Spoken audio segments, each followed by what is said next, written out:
Para iniciar a nossa aula de hoje, vou mostrar para vocês um equipamento utilizado em laboratório de física e na música. Isso aqui é um diapasão. O diapasão é um equipamento que permite a emissão de uma nota pura, de uma frequência determinada pelo fabricante desse material. Aqui no caso é 1700 Hz. Então eu quero que você imagine, você em repouso ou eu em repouso e o diapasão também em repouso. O som que você ouviria é o som de uma frequência de 1700 Hz. Esse é o som da fonte sonora em repouso. Isso é comum, isso aí a gente conhece do nosso dia a dia. O que a gente vai tentar simular hoje aqui com o diapasão é o efeito Doppler. O que é o efeito Doppler? O efeito Doppler você também já viu no seu dia a dia. É aquele efeito, por exemplo, quando uma fonte sonora vai se aproximando de você, passa por você e depois se afasta. Por exemplo, você assistindo uma corrida de Fórmula 1, o carro vem se aproximando, ele tem um certo som para você e depois que ele passa por você, o som fica diferente. Isso é explicado através do seguinte fenômeno, efeito Doppler.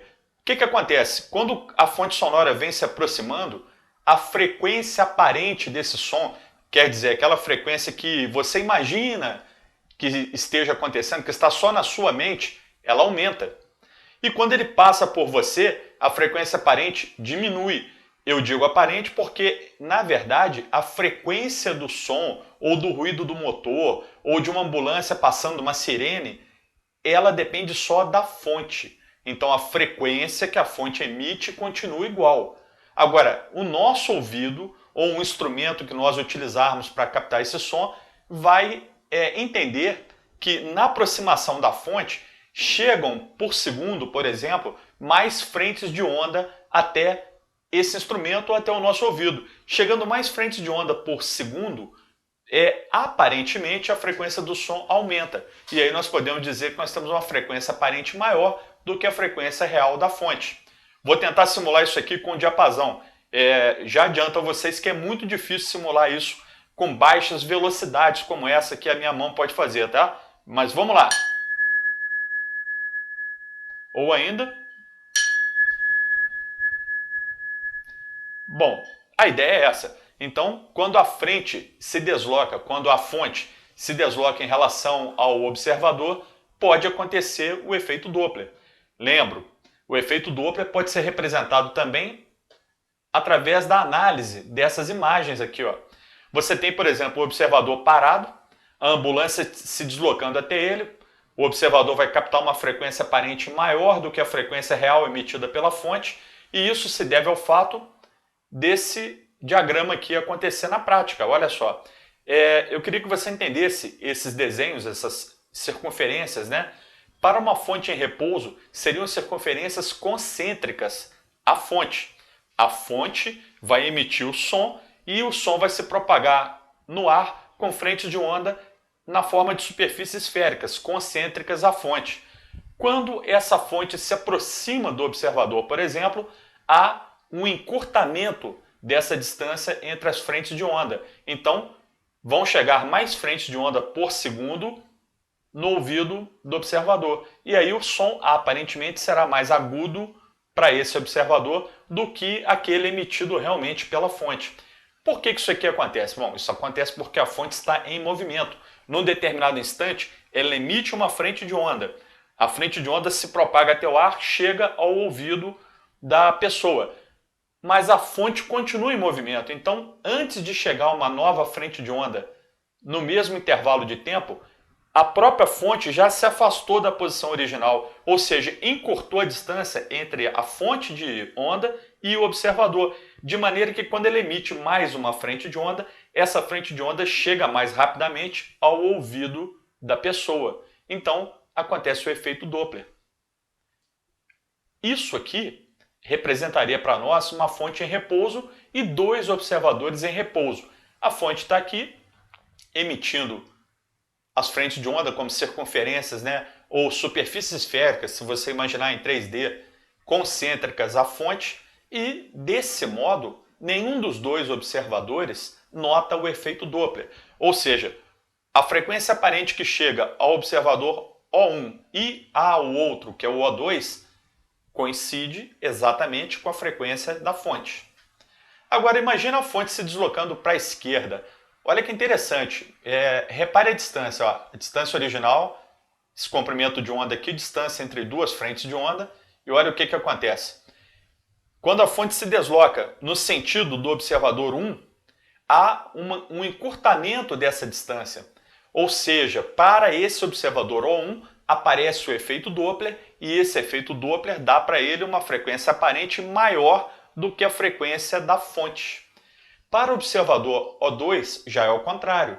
As frentes de onda chegam até o ouvido dele mais espaçadas, com uma distância maior, e por isso ele ouve um som mais grave, som de frequência mais baixa.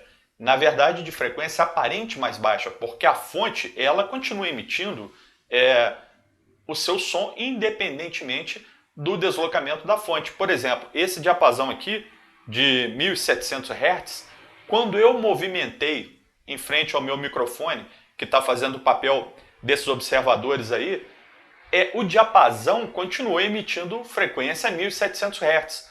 O microfone e eu, no caso, captamos, né, frequências aparentes mais agudas quando o diapasão se aproxima de mim ou do microfone e mais graves quando ele se afasta de mim ou do microfone.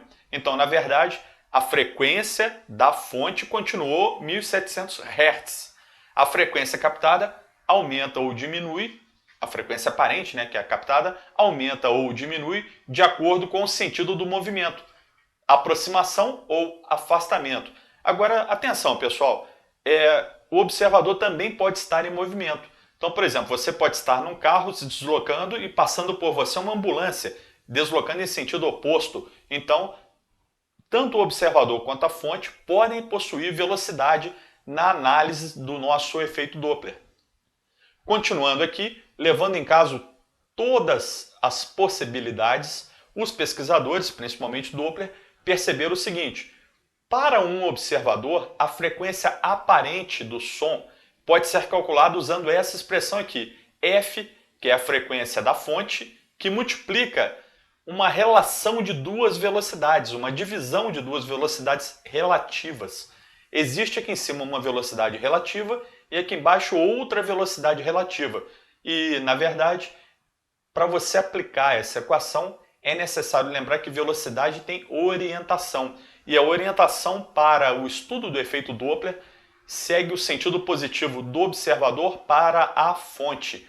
Ao contrário do que você estudou em cinemática, quando no início de um exercício a orientação era sempre fixa, aqui para o efeito Doppler, a orientação da trajetória para a velocidade positiva pode mudar. Por exemplo, na aproximação dessa ambulância até o observador, o positivo aqui seria o sentido para a direita, acompanhando essa tela de PowerPoint. Quando essa fonte passar pelo observador, aí o sentido positivo continua seguindo aquela regra que é do observador para a fonte. Então, essa trajetória teria um sentido positivo invertido, seria para a esquerda, continuando a velocidade aqui da ambulância, se ela estivesse se deslocando para a esquerda. E para calcular, então, essa frequência aparente que o nosso observador ouve velocidade do som mais ou menos a velocidade do observador, dividido pela velocidade do som mais ou menos a velocidade da fonte. Claro, tudo isso multiplicado pela frequência real da fonte sonora, né? Então você tem uma frequência aparente igual a F, que é a frequência da fonte sonora, que multiplica a velocidade do som mais ou menos velocidade do observador, dividido por velocidade do som mais ou menos velocidade da fonte. Esse mais e esse menos, esses dois sinais, são interpretados de acordo com essa regra aqui. Orientação positiva da trajetória é sempre do observador para a fonte. Todo mundo que seguir essa orientação positiva entra na equação com sinal de mais. Quem tiver em sentido oposto entra na equação com sinal negativo, sinal de menos. Então é isso, pessoal. Muito obrigado pela atenção e até a próxima aula.